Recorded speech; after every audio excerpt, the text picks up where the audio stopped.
Assalamualaikum warahmatullahi wabarakatuh. Untuk kalian semua yang sedang mendengarkan kisah ini, entah dalam keadaan sendiri, lampu mati, atau sambil menahan rasa kantuk di tengah malam, terima kasih sudah meluangkan waktu. Cerita ini bukan sekedar kisah perjalanan biasa. Ini adalah pengalaman tentang mengantar sesuatu yang sejak awal seharusnya tidak pernah aku sentuh. Kisah ini terjadi di sebuah jalan hutan di wilayah Jawa Timur, tepatnya di lereng Gunung Wilis, daerah yang sampai hari ini masih dianggap tidak ramah setelah matahari terbenam. Dan inilah kisahku, mengantar sesuatu yang bukan manusia. Namaku Raka. Aku lahir dan besar di desa Sumberejo, sebuah desa kecil yang berada di kaki Gunung Wilis, Kabupaten Nganjuk, Jawa Timur. Desa kami tidak besar, tapi cukup dikenal oleh warga sekitar karena satu hal, hutan di belakang desa. Hutan itu membentang panjang, menjadi jalur lama menuju desa sebelah. Dahulu sering dilewati, tapi sekarang hampir tidak ada yang berani lewat setelah maghrib. Bukan karena jalannya rusak, melainkan karena terlalu banyak kejadian yang tidak bisa dijelaskan dengan akal sehat. Aku sendiri bukan orang yang sok berani, tapi hidup memaksaku untuk sering berada di jalan. Sehari-hari aku bekerja serabutan. Kalau ada warga minta diantar hasil panen, aku antar. Kalau ada yang minta diantar pulang malam-malam, aku bantu, selama masih di wilayah desa. Sore itu, sekitar pukul 5 lewat sedikit, aku baru saja membersihkan motor di depan rumah. Langit sudah mulai berubah warna, dari biru cerah menjadi kekuningan. Angin dari arah gunung turun perlahan, membawa udara dingin yang khas.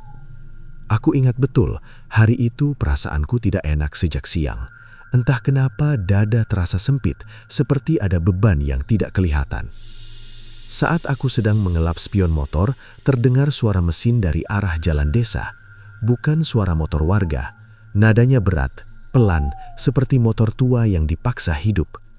Motor itu berhenti tepat di depan rumahku. Pengendaranya seorang laki-laki, tubuhnya tinggi, kurus, mengenakan jaket hitam lusuh.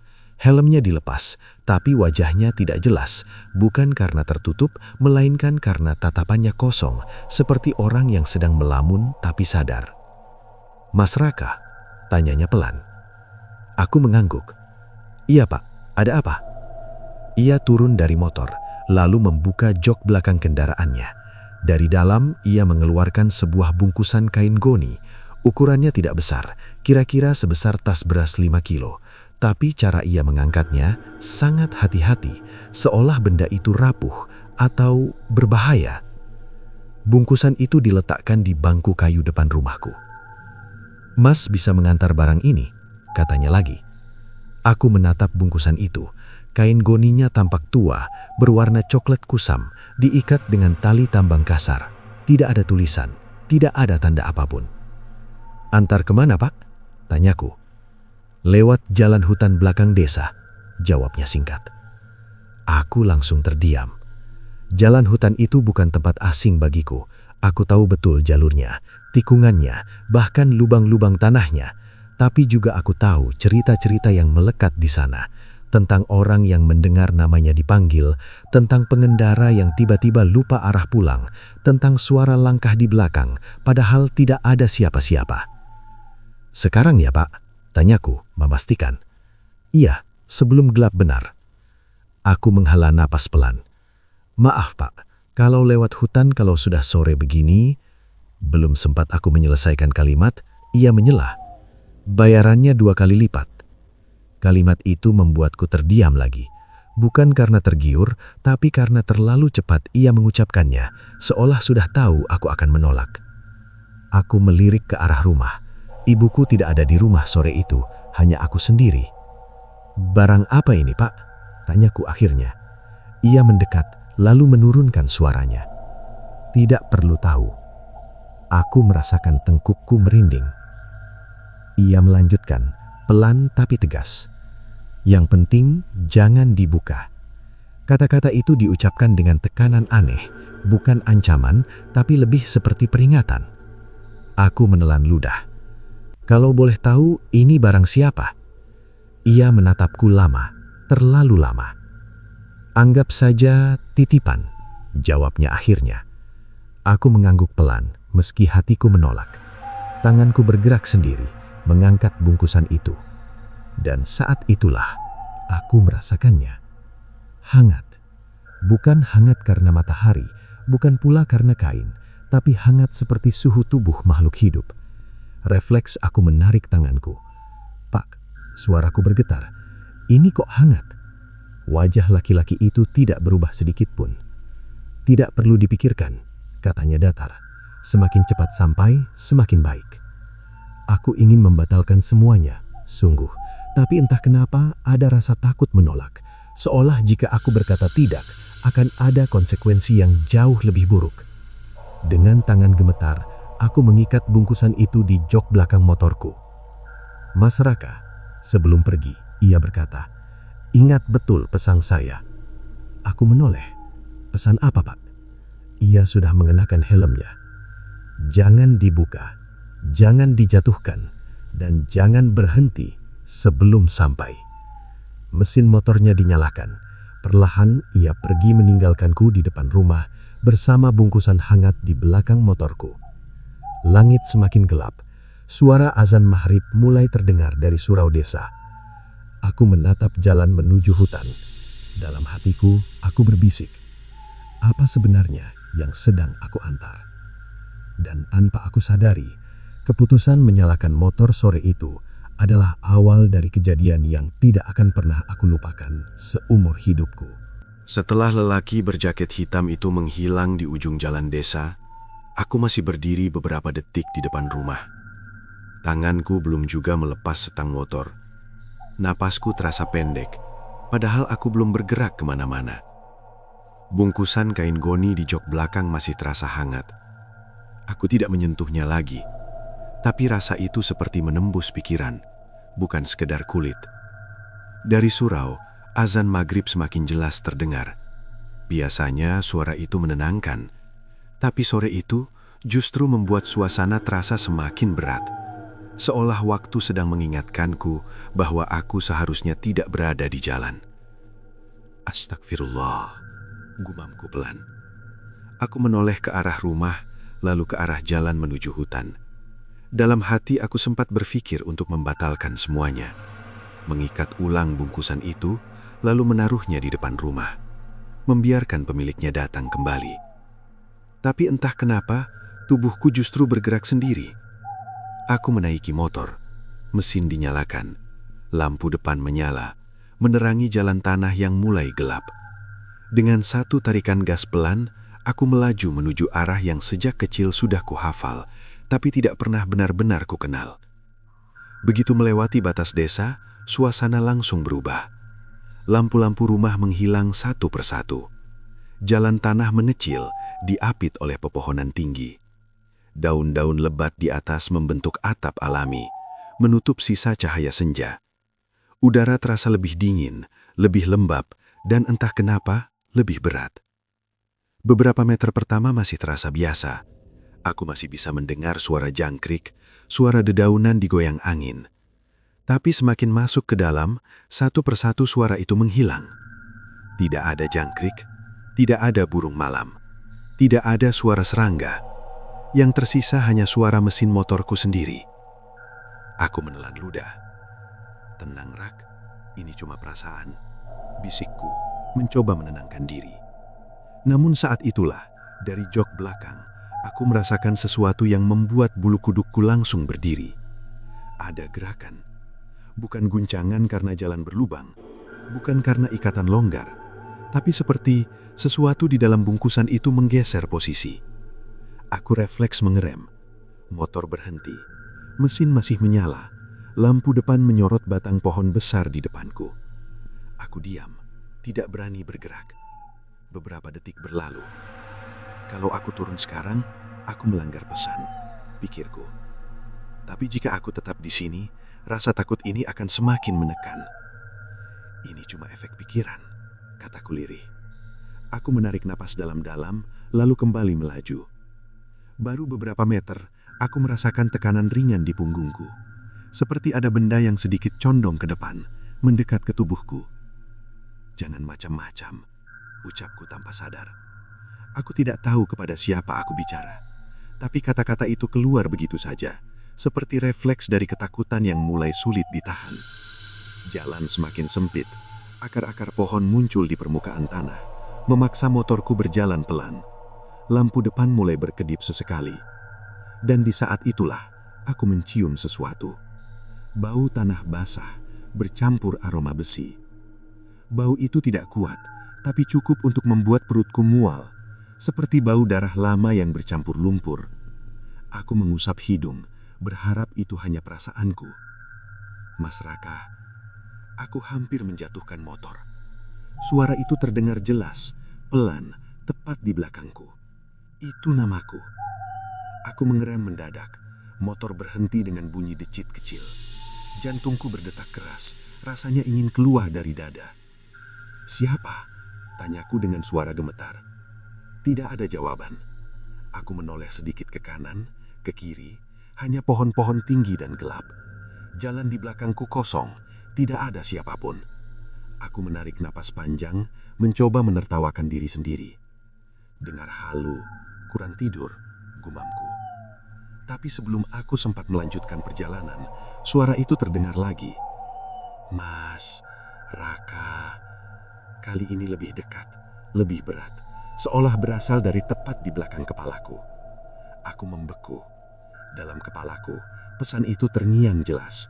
Jangan berhenti sebelum sampai. Tanganku gemetar saat memutar gas. Aku memaksa motor bergerak, meski seluruh tubuhku menolak. "Aku tidak akan menoleh," bisikku. "Aku tidak akan menoleh." Perjalanan terasa semakin lama. Jalan yang seharusnya hanya memakan waktu setengah jam, terasa seperti berjam-jam. Lampu motor semakin redup, padahal bensin masih penuh. Dan kemudian, bungkusan itu bergerak lebih jelas. Bukan lagi sekedar geseran kecil. Kali ini terasa seperti denyutan, naik turun, beraturan, seperti napas. Punggungku basah dengan keringat dingin. "Pak, siapapun kamu, tolong, aku cuma nganter." Tidak ada jawaban. Namun tiba-tiba tekanan di punggungku berhenti, digantikan oleh sesuatu yang jauh lebih menakutkan. Rasa berat. Seolah bungkusan itu bertambah bobotnya. Motor mulai oleng. Aku hampir kehilangan keseimbangan. "Tidak, tidak, tidak," gumamku panik. Aku menepi sedikit, berusaha menstabilkan motor tanpa benar-benar berhenti. Di saat itulah, dari dalam kain goni, terdengar suara lirih. Bukan suara manusia berbicara, bukan juga suara hewan. Lebih seperti hembusan napas panjang, ditahan, lalu dilepaskan perlahan. Aku menangis tanpa sadar. "Ya Allah, aku salah apa?" Suaraku pecah. Aku tidak tahu sudah berapa lama aku berada di dalam hutan itu. Ketika akhirnya dari kejauhan, aku melihat sesuatu yang membuatku ingin roboh. Di depan sana, di balik kabut tipis, tampak dua batu besar berdiri berhadapan. Gelap, hitam, tingginya melebihi pohon di sekitarnya. Dadaku semakin sesak. Aku tahu tempat itu. Orang-orang desa menyebutnya Pintu Batu, tempat yang tidak pernah masuk peta, tempat yang selalu dihindari, tempat yang konon bukan hanya menjadi jalan masuk, tapi juga jalan pulang bagi sesuatu yang tidak berasal dari dunia ini. Motor berhenti sendiri tepat beberapa meter sebelum batu itu. Mesinnya mati, lampu padam, dan dalam gelap itu, aku merasakan satu hal yang membuat kakiku lemas. Bungkusan di belakangku sudah tidak menyentuh jok lagi. Seolah ia sedang berdiri. Dan saat itulah aku sadar, perjalananku belum selesai. Motor itu mati begitu saja. Bukan mogok, bukan kehabisan bensin, bukan karena kabel lepas. Ia mati seolah tidak diizinkan hidup di tempat itu. Aku masih duduk di atas jok, kedua kakiku menapak di tanah, tapi tubuhku kaku. Lampu motor padam, menyisakan cahaya samar dari bulan yang tertutup kabut tipis. Dua batu besar di depanku berdiri seperti penjaga bisu, tinggi, gelap, dan terasa mengawasi. Aku menelan ludah. Tenggorokanku kering. Ini pasti tempatnya, bisikku sendiri. Jantungku terdetak tidak karuan. Setiap detaknya terasa sampai ke telinga. Aku ingin turun, tapi kakiku seperti kehilangan tenaga. Sejak tadi ada perasaan aneh, seperti ada sesuatu yang menunggu reaksiku. Pelan-pelan, aku menoleh ke belakang. Jok motor kosong. Bungkusan kain goni itu tidak lagi terikat. Ia berdiri di tanah, tepat di belakangku. Posisinya tegak, seperti seseorang yang berdiri dengan kaki rapat. Aku hampir berteriak, tapi suaraku tertahan di dada. Ya Allah, napasku gemetar. Kain goni itu bergerak sedikit, bergetar pelan, seolah ada sesuatu di dalamnya yang sedang menyesuaikan diri dengan tempat ini. Hangatnya masih terasa bahkan dari jarak beberapa langkah. Aku teringat pesan lelaki berjaket hitam itu. Jangan dijatuhkan. Tapi aku tidak menjatuhkannya. Ia turun sendiri. Hutan di sekitarku terasa semakin sunyi. Angin berhenti berhembus. Daun-daun tidak bergerak. Bahkan kabut seperti membeku di udara. Aku turun dari motor dengan langkah ragu. Tanah di bawah kakiku terasa lembek, seperti menyimpan air. Setiap langkah menghasilkan suara pelan, plus, plus, yang terdengar terlalu jelas di tengah keheningan. Aku cuma nganter, ucapku lirih, entah kepada siapa. Aku gak niat apa-apa. Saat aku berdiri sejajar dengan bungkusan itu, rasa hangatnya semakin kuat. Bukan sekedar hangat, sekarang terasa seperti suhu tubuh manusia yang sedang berdiri sangat dekat. Tiba-tiba, bungkusan kain goni itu bergerak ke samping. Aku mundur satu langkah. Jangan! Tapi ia terus bergerak. Bukan melompat, bukan menggelinding, melainkan terseret perlahan, meninggalkan bekas tipis di tanah, menuju lingkaran batu kecil di depan pintu batu besar itu. Lingkaran batu itu baru kusadari sekarang. Batu-batu kecil tersusun rapi membentuk lingkaran sempurna. Di tengahnya, tanah terlihat lebih gelap, seperti sering diinjak atau sering menerima sesuatu. Bungkusan itu berhenti tepat di tengah lingkaran. Aku berdiri terpaku, jarak beberapa meter, tidak berani mendekat. Lalu, kain goni itu mengembang, bukan meledak, bukan terbuka, tapi seperti diisi udara dari dalam. Permukaannya menegang, lalu mengendur lagi. Gerakannya pelan, teratur, seperti napas. Dadaku semakin sesak, air mata menggenang tanpa kusadari. Pak, siapapun kamu, tolong. Suaraku pecah. Aku gak kuat. Saat itulah, dari arah pintu batu, terdengar suara. Bukan suara langkah, bukan suara gesekan, melainkan getaran dalam, seperti batu besar yang saling bergesekan jauh di dalam tanah. Pintu batu itu bergetar, pelan, lalu semakin jelas. Kabut di sekitarnya bergerak mundur, seperti ditarik ke dalam celah batu. Udara mendadak dingin, menusuk bulang, membuat gigiku gemeretak. Dan dari celah sempit di antara dua batu besar itu, muncul hembusan udara hitam, membawa aroma yang sama seperti sebelumnya, tanah basah dan besi. Aku jatuh terduduk. Ini mimpi, kataku terisak. Ini pasti mimpi. Tapi rasa dingin di kulitku terlalu nyata. Bau itu terlalu tajam, suara jantungku terlalu keras. Bungkusan itu mulai bergerak lagi. Kali ini ia berdiri lebih tegak, seolah ditarik dari atas. Ikatan talinya mengendur sendiri. Serat kain goni bergerak-gerak, seperti kulit yang merinding. Sedikit demi sedikit, bagian atas kain terbuka. Aku memalingkan wajah, tapi mataku sempat menangkap sekilas isi di dalamnya. Bukan wajah utuh, bukan tubuh lengkap, hanya kulit pucat keabu-abuan, licin, tanpa rambut, tanpa pori, seperti tanah liat basah yang dibentuk menyerupai manusia, tapi belum selesai. Aku menjerit tertahan. Tidak, tidak, tidak.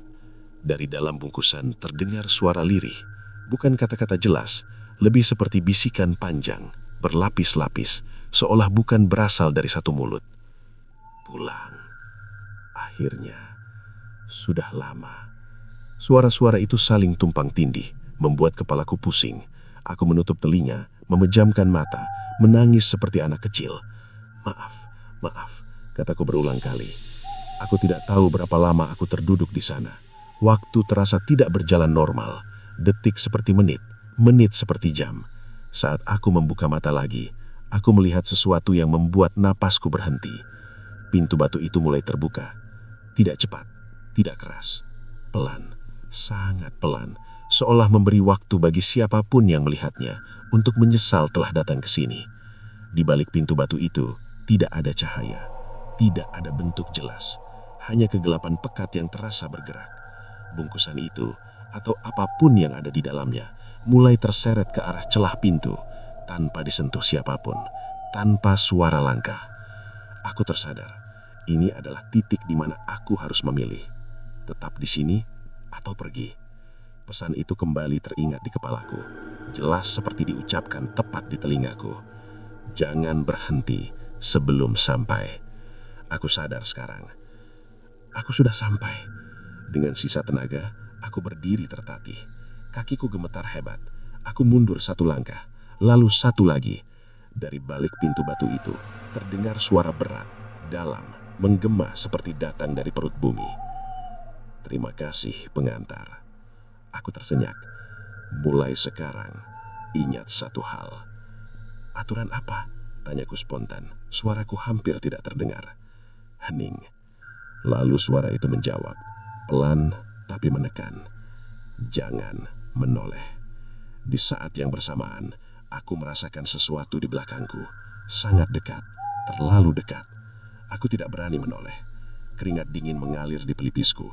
Napasku terengah-engah. Seluruh tubuhku ingin berbalik, ingin memastikan apa yang ada di belakang. Tapi hatiku tahu, sekali aku menoleh, aku mungkin tidak akan pernah pulang. Aku menggenggam kunci motor di saku, lalu mulai melangkah mundur, satu langkah demi satu langkah. Dan di balik pintu batu itu, pintu batu terus membuka, bersiap menerima sesuatu yang akhirnya kembali ke tempat asalnya. Aku melangkah mundur perlahan. Satu langkah, dua langkah. Tanah terasa licin, seperti baru saja disiram air dingin. Kakiku gemetar, bukan karena lelah, tapi karena rasa takut yang sudah melewati batas logika. Setiap tarikan nafas terasa berat, seolah udara di tempat itu menolak masuk ke paru-paruku. Di depanku, pintu batu terus membuka. Celahnya semakin lebar, memperlihatkan kegelapan yang tidak wajar. Bukan hitam karena tidak ada cahaya, tapi hitam seperti menyerap cahaya. Bungkusan kain goni itu bergerak semakin dekat ke pintu. Ia tidak lagi terseret. Sekarang, ia melangkah. Aku tidak melihat kaki, tidak melihat bentuk tubuh yang utuh, tapi gerakannya jelas seperti langkah pelan, teratur, penuh kehati-hatian. Setiap kali ia bergerak, tanah di bawahnya menghitam, meninggalkan bekas lembab yang perlahan menghilang. Aku sudah mengantar, ucapku lirih, hampir seperti memohon. Tugasku selesai kan? Tidak ada jawaban langsung. Namun dari balik pintu batu, terdengar suara berat itu lagi, lebih dekat dari sebelumnya. Belum. Satu kata itu membuat lututku lemas. Masih ada satu hal, lanjut suara itu, yang harus kau lakukan. Apalagi, bisikku dengan suara hampir putus. Hening sejenak. Lalu jawabannya datang, dingin dan tegas. Biarkan dia pulang sendiri. Aku menelan ludah. Aku sudah tidak menyentuhnya. Bagus. Suara itu terdengar seperti tersenyum, meski aku tidak melihat apapun. Sekarang, jangan ikut campur. Seolah mendengar perintah itu, kain goni tersebut terbuka lebih lebar. Aku berusaha memalingkan wajah, tapi mataku menangkap potongan gambar yang membuat perutku terasa dipelintir. Di dalamnya bukan tubuh manusia seutuhnya, lebih seperti sisa bentuk, seperti sesuatu yang dulu pernah menjadi manusia, lalu ditinggalkan terlalu lama di tempat yang bukan seharusnya. Kulitnya pucat, tanpa rambut, tanpa garis wajah jelas. Bagian yang seharusnya menjadi mata hanya cekungan gelap yang basah. Dan dari cekungan itu, keluar cairan kental berwarna gelap, menetes ke tanah. Astagfirullah, aku terisak. Makhluk itu tidak menoleh kepadaku. Kepalanya, jika itu bisa disebut kepala, menghadap lurus ke pintu batu. Gerakannya lambat seperti orang yang baru bangun dari tidur panjang. Setiap langkah mendekati pintu batu, udara di sekitarku semakin dingin. Nafasku berubah menjadi asap tipis. Tanganku mati rasa. Aku ingin lari, ingin berbalik dan meninggalkan tempat itu secepat mungkin. Tapi kakiku tidak mau bergerak. Tiba-tiba, makhluk itu berhenti. Ia bergetar. Getarannya tidak kasar, melainkan halus, seperti menahan sesuatu yang sangat kuat di dalam dirinya. Dari dalam kain goni yang tersisa, terdengar suara-suara lirih, bukan jeritan, tapi gumaman, seperti orang berbicara dalam tidur. Dingin, gelap, salah jalan. Aku memejamkan mata. Air mata jatuh ke tanah. Aku minta maaf. Aku nggak tahu. Aku cuma disuruh ngantar. Makhluk itu tiba-tiba memiringkan kepalanya sedikit. Bukan menoleh sepenuhnya, tapi cukup untuk membuatku sadar. Ia menyadari keberadaanku. Dadaku terasa remas. Dari arah pintu batu, suara berat itu kembali terdengar. Kali ini lebih keras. Jangan kau tatap. Aku refleks menunduk. Jika kau ingin pulang, ingat pesan terakhir. Aku mengangguk cepat, meski tidak tahu apakah mereka bisa melihatku. Jangan menoleh, gumamku mengulang. Makhluk itu kembali bergerak. Langkah terakhirnya membawanya tepat di depan pintu batu yang kini hampir sepenuhnya terbuka. Dari dalam kegelapan muncul bayang-bayang samar, bergerak seperti asap tebal yang hidup. Saat makhluk itu melangkah masuk, pintu batu bergetar hebat. Tanah di sekitarku ikut bergetar. Aku hampir jatuh. Dari balik pintu, terdengar suara tarikan panjang, seperti nafas lega setelah lama tertahan. Lalu, sunyi. Bukan sunyi yang menenangkan, melainkan sunyi yang membuat telinga berdenging. Aku masih berdiri di sana. Tubuhku gemetar, otakku kosong. Aku tidak tahu harus melakukan apa. Apakah aku boleh pergi sekarang? Apakah aku harus menunggu? Tiba-tiba, sesuatu menyentuh punggungku. Bukan tangan, bukan sentuhan kasar. Lebih seperti hembusan nafas hangat, sangat dekat, tepat di tengkukku. Aku menahan jeritan. Jangan menoleh. Bisik suara asing itu kali ini terdengar tepat di belakang kepalaku. Air mataku mengalir deras. Aku nurut. Dengan sisa kesadaran, aku melangkah mundur lagi, perlahan, sangat pelan. Setiap langkah terasa seperti mempertaruhkan nyawa. Di belakangku, aku mendengar suara batu mulai bergerak. Pintu itu mulai menutup. Aku tidak berani membayangkan apa yang akan terjadi jika aku masih berada terlalu dekat saat pintu itu tertutup sepenuhnya. Langkahku semakin cepat, tapi aku tetap tidak berbalik. Aku meraba-raba sampai menemukan motorku. Tanganku gemetar saat memegang stang. Mesin motor menyala. Tanpa aku menekan apapun, seolah motor itu juga ingin pergi dari tempat itu. Aku naik, masih menghadap ke depan. Aku tidak menoleh ke belakang, tidak sedikit pun. Dan tepat saat aku memutar gas, dari balik pintu batu terdengar suara terakhir.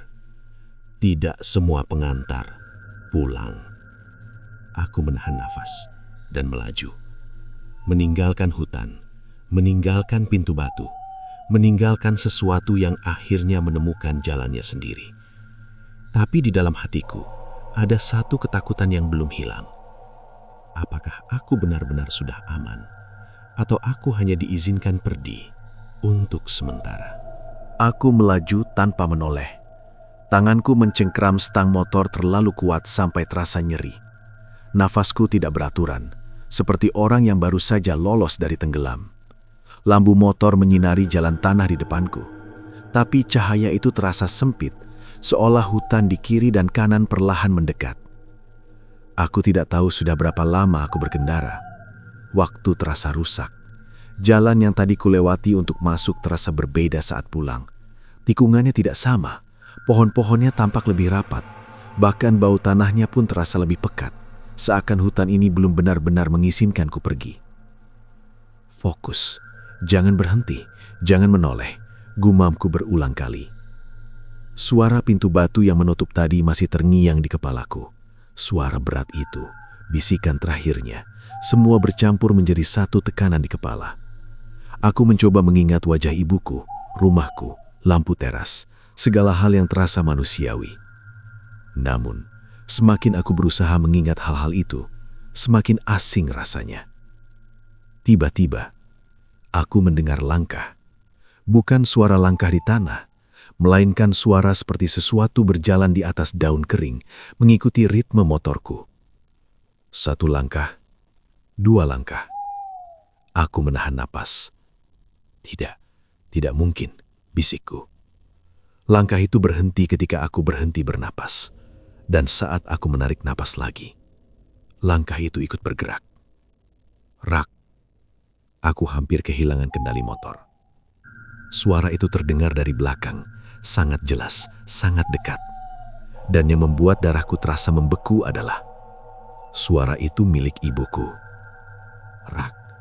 Pelan-pelan, nak. Air mataku langsung mengalir. Jangan, kataku lirih, memohon pada diriku sendiri. Jangan percaya.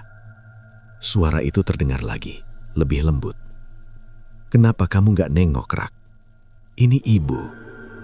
Tanganku gemetar hebat.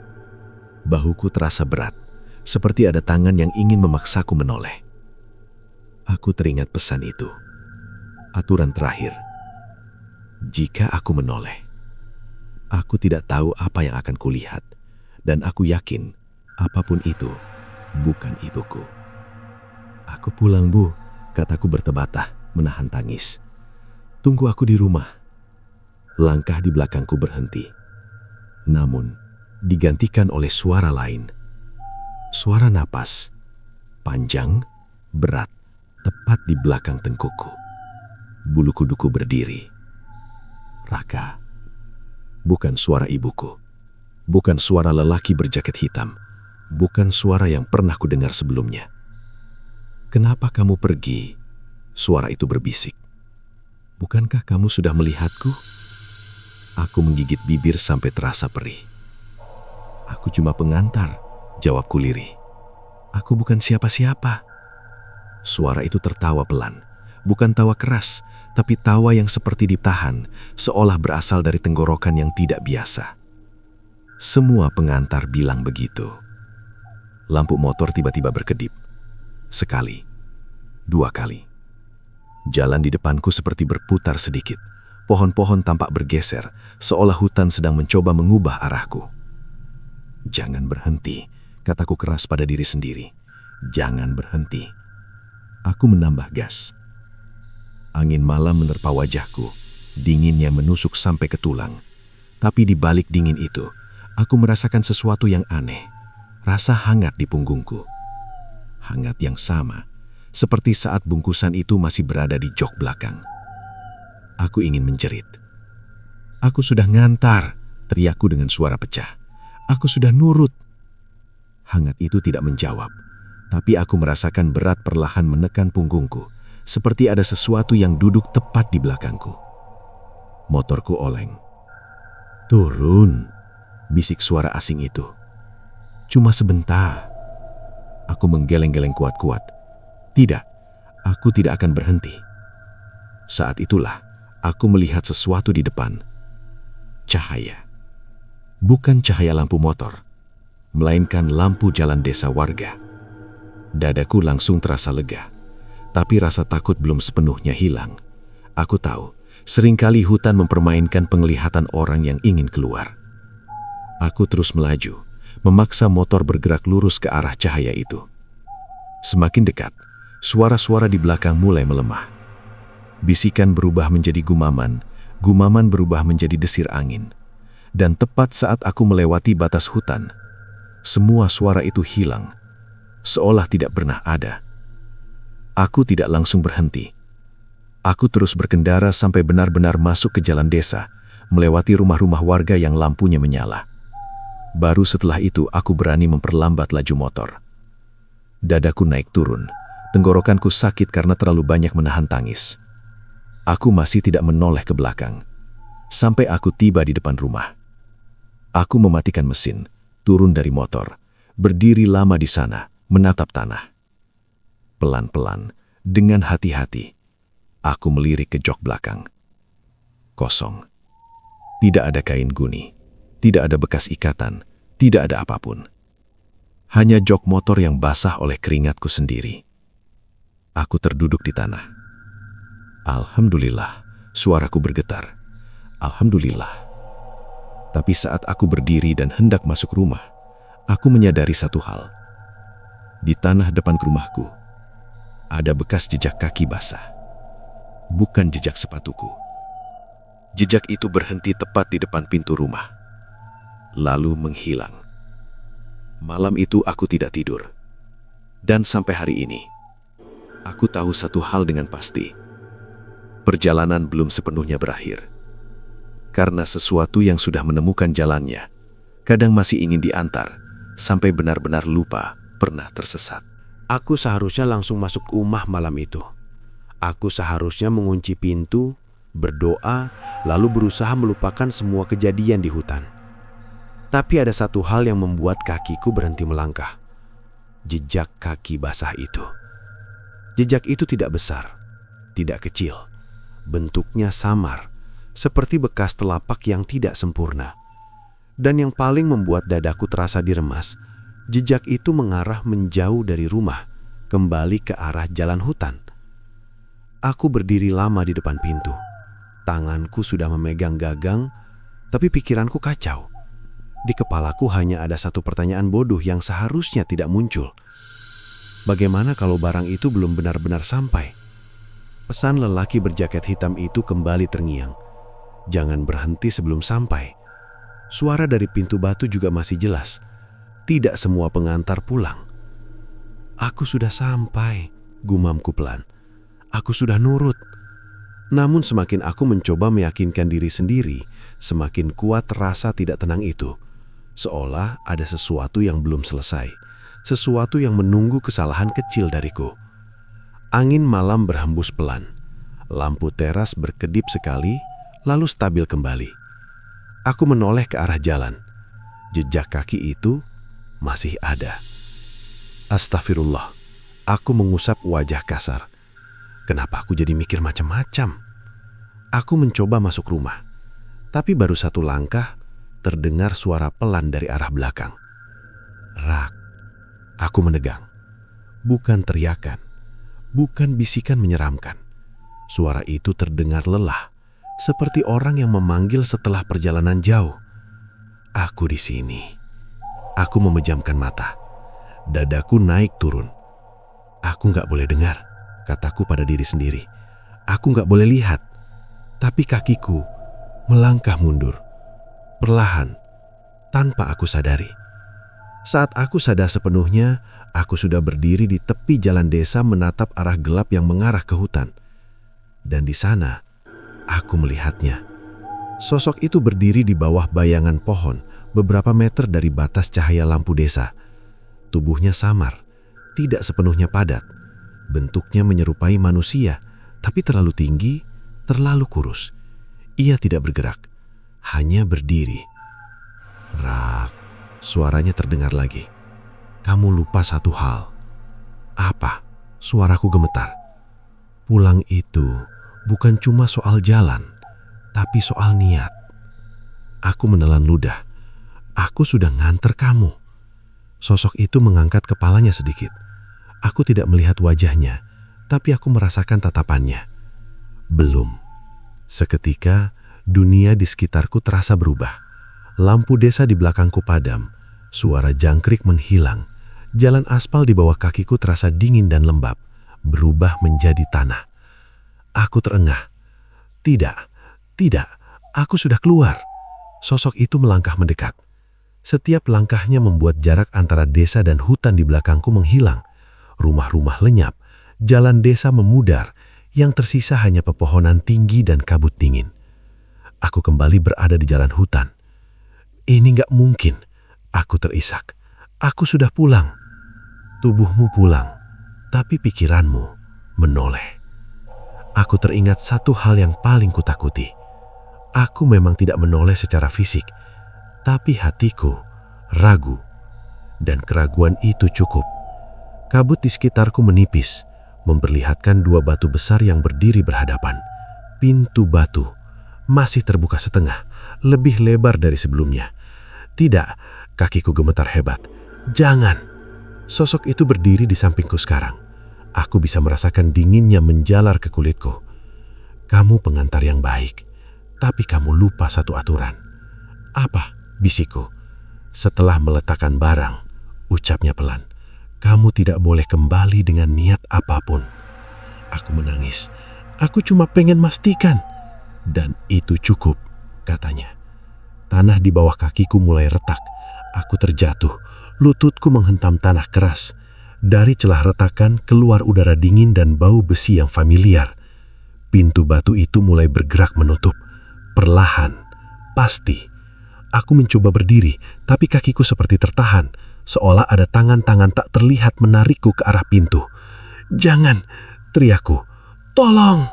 Dari dalam pintu itu terdengar suara yang sama seperti sebelumnya. Suara berat dari dalam kegelapan. Waktu sudah habis. Aku melihat bungkusan kain goni itu di dalam pintu, terletak kosong, terlipat rapi, seperti sesuatu yang sudah dilepaskan dan digantikan. Aku diseret. Kuku-kukuku mencakar tanah. Tenggorokanku perih karena berteriak, tapi tidak ada suara yang keluar lagi. Saat aku melewati ambang pintu batu itu, dunia di belakangku menghilang. Tidak ada cahaya, tidak ada suara, hanya dingin yang menekan dari segala arah. Dan tepat sebelum pintu itu menutup sepenuhnya, aku mendengar suara terakhir. Terima kasih, pengantar. Duk. Pintu batu menutup. Gelap. Keesokan paginya, warga desa Sumberrejo menemukan motorku terparkir rapi di pinggir jalan hutan. Mesin dingin, tangki masih penuh.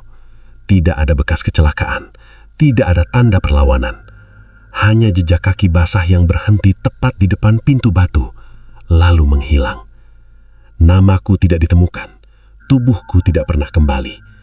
Dan sejak hari itu, orang-orang tua di desa selalu berpesan, kalau diminta mengantar sesuatu ke hutan, pastikan hatimu juga tidak menoleh. Aku tidak tahu apa yang membuatku tetap berdiri malam itu. Mungkin karena tubuhku sudah terlalu lelah untuk takut. Atau mungkin karena di satu titik, manusia hanya bisa memilih antara patuh atau hilang. Aku masih berada di depan pintu batu itu. Kabut menggantung rendah, dingin menusuk sampai ke tulang. Pintu batu terbuka lebar, menganga seperti mulut raksasa yang menunggu untuk ditutup. Dari dalamnya, kegelapan bergerak pelan, seperti napas makhluk tidur. Makhluk yang tadi berada dalam kain goni itu sudah hampir sepenuhnya masuk ke dalam. Aku tidak melihatnya lagi secara utuh, hanya bayangan samar yang menyatu dengan gelap. Suara berat dari dalam pintu kembali terdengar. Sekarang, pulanglah. Aku berdiri kaku. Benarkah aku boleh pulang? Tanyaku lirih. Kau sudah meletakkan apa yang bukan milikmu, jawab suara itu. Sekarang tinggal satu hal. Aku menelan ludah. Apa? Jangan menoleh. Kata-kata itu diucapkan perlahan, tapi tekanannya terasa seperti dipaku ke kepalaku. Aku mengangguk, meski tidak tahu apakah mereka melihat. Aku melangkah mundur, satu langkah kecil, lalu satu lagi. Kakiku gemetar hebat, tapi aku memaksa diri tetap bergerak. Di belakangku, aku mendengar suara kain diseret, suara langkah pelan, suara bisikan. Aku di sini, lihat aku, sebentar saja. Aku menggigit bibir. Setiap serat tubuhku ingin menoleh, ingin memastikan, ingin tahu apa yang sebenarnya ada di belakangku. Tapi aku ingat satu hal yang kini terasa sangat jelas. Tidak semua hal perlu diketahui manusia. Aku terus mundur sampai betisku menyentuh motor. Tanganku meraba stang, dingin tapi nyata. Aku naik tanpa menoleh sedikit pun. Mesin motor menyala. Aku hampir menangis karena lega. Saat aku memutar gas, dari belakang terdengar suara pintu batu mulai bergerak. Bukan menutup dengan keras, melainkan perlahan, seolah memastikan aku sudah cukup jauh. Aku melaju. Aku tidak berani melihat spion, tidak berani berhenti. Bahkan ketika jalan terasa berbelok sendiri, aku tetap mengikuti arah depan. Di tengah perjalanan, bisikan itu kembali muncul. Kali ini suaranya berubah-ubah. Kadang terdengar seperti ibuku, kadang seperti teman lama, kadang seperti suaraku sendiri. "Rak, kamu capek ya? Rak, pelan sebentar aja. Rak, kamu salah jalan." Aku menjawab dengan napas terputus-putus. "Tidak, aku pulang. Aku pulang." Hangat itu sempat terasa lagi di punggungku. Tidak sekuat sebelumnya, tapi cukup untuk membuat jantungku hampir berhenti. Seperti ada sesuatu yang ingin ikut, tapi tertahan. "Aku nggak bawa siapa-siapa," kataku dengan suara gemetar. "Aku cuma diri sendiri." Hangat itu perlahan menghilang. Langkah-langkah di belakang juga semakin menjauh. Dan akhirnya, aku melihat lampu desa. Cahaya kuning yang sederhana, tapi saat itu terasa seperti hal paling indah di dunia. Begitu aku melewati batas hutan, semua suara itu lenyap seketika. Tidak ada bisikan, tidak ada langkah, tidak ada napas di tengkuk. Hanya suara mesin motor dan angin malam biasa. Aku baru berhenti ketika sampai di depan rumah. Kakiku hampir tidak kuat menopang tubuhku. Aku turun perlahan, masih tidak berani menoleh ke belakang. Baru setelah aku masuk ke halaman, aku menoleh sedikit ke jok belakang. Kosong. Tidak ada kain goni, tidak ada bekas ikatan, tidak ada noda apapun. Aku terduduk di tanah dan menangis. Bukan tangis histeris, tapi tangis orang yang sadar dirinya baru saja diberi kesempatan kedua. Pagi harinya, aku mendatangi seorang sesepuh desa. Orang yang sejak kecil dikenal tahu banyak hal yang tidak pernah diceritakan terang-terangan. Beliau menatapku lama, lalu berkata pelan, "Kamu selamat karena nurut." "Nurut apa, Mbah?" tanyaku. "Nurut untuk tidak ikut campur urusan yang bukan urusan manusia," jawab beliau. Aku menunduk. Sejak hari itu, aku berubah. Aku tidak pernah lagi keluar rumah setelah maghrib. Aku menolak semua pekerjaan mengantar malam. Dan setiap kali melewati jalan dekat hutan, dadaku selalu terasa sesak, seolah ada sesuatu yang masih mengingat wajahku. Kadang, saat malam terlalu sunyi, aku masih bermimpi tentang pintu batu itu, tentang suara berat yang memanggilku pengantar. Tapi aku selalu terbangun sebelum menoleh. Karena sekarang aku tahu satu hal yang tidak pernah diajarkan di sekolah. Tidak semua hal yang meminta tolong berasal dari dunia manusia. Dan tidak semua perjalanan harus diselesaikan dengan rasa ingin tahu. Ada kalanya, keselamatan hanya datang pada mereka yang meletakkan barangnya, lalu pulang tanpa menoleh.